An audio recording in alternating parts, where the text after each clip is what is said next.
Good morning students. आज हम आपको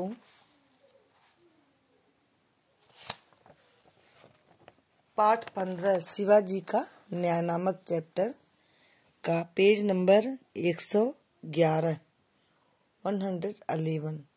पढ़ाएंगे। देखिए, सोमदेव महाराज, कल्याण का खजाना आपकी सेवा में अर्पित है। किसकी सेवा में अर्पित है? आपकी सेवा में अर्पित है। कुछ सैनिकों को खजाने से भरा संदूक कुछ सैनिकों का खजानों से भरा संदूक लेकर उपस्थित होना। शिवाजी, इसका कुछ भाग हमारे वीर सैनिकों में बंटवा दिया जाए, जिन सैनिकों ने इस युद्ध में वीरगति पाई है। उनके परिवारों को भी इस खजाने का कुछ भाग भिजवा दिया जाए। यदि कुछ शेष रहे तो उसको कोष में जमा करवा दिया जाए। सोमदेव, जैसी आपकी आज्ञा महाराज। श्रीमंत जी, इस खजाने के अलावा हमें एक और अमूल्य वस्तु भी हाथ लगी है।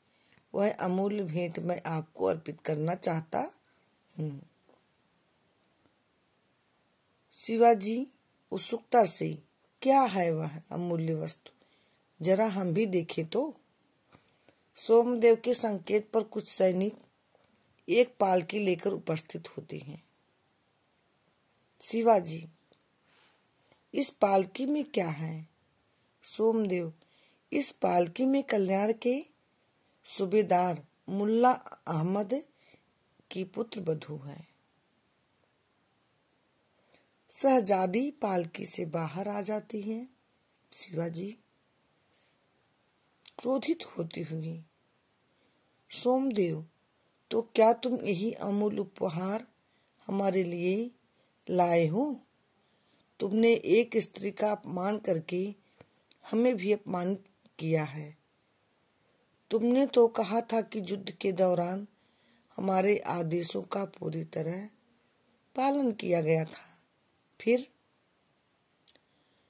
सोमदेव, क्षमा करें महाराज, आप विश्वास रखें, हमने आपके आदेशों का पूरी तरह पालन किया है।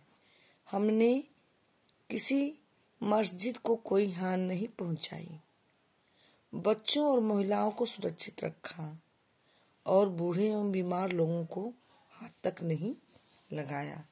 क्या नहीं लगाया? हाथ तक नहीं लगाया।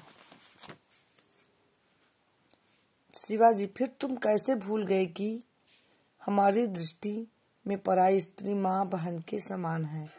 शिवाजी की बात सुनकर शहजादी की आंखों में आंसू आ जाते हैं।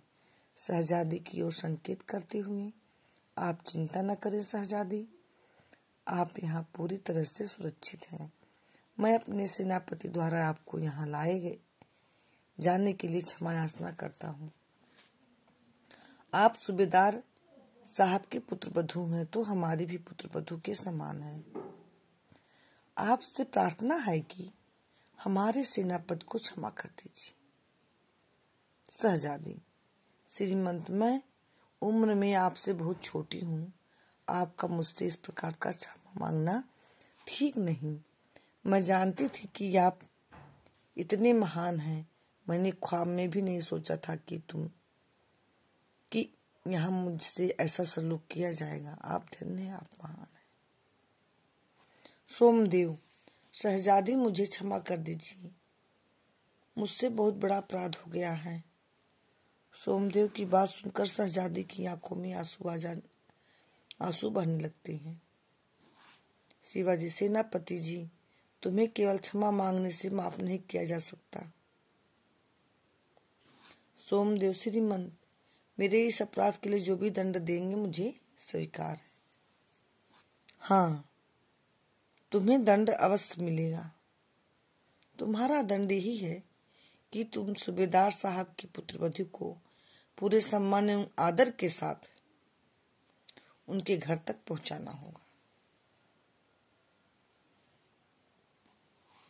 सभी सैनिक छत्रपति शिवाजी की जय। सभी सैनिक छत्रपति शिवाजी की जय बोलते हैं। ओके, आप इस चैप्टर को पढ़ के इसमें जो कठिन शब्द आएंगे उसे लिख लेंगे।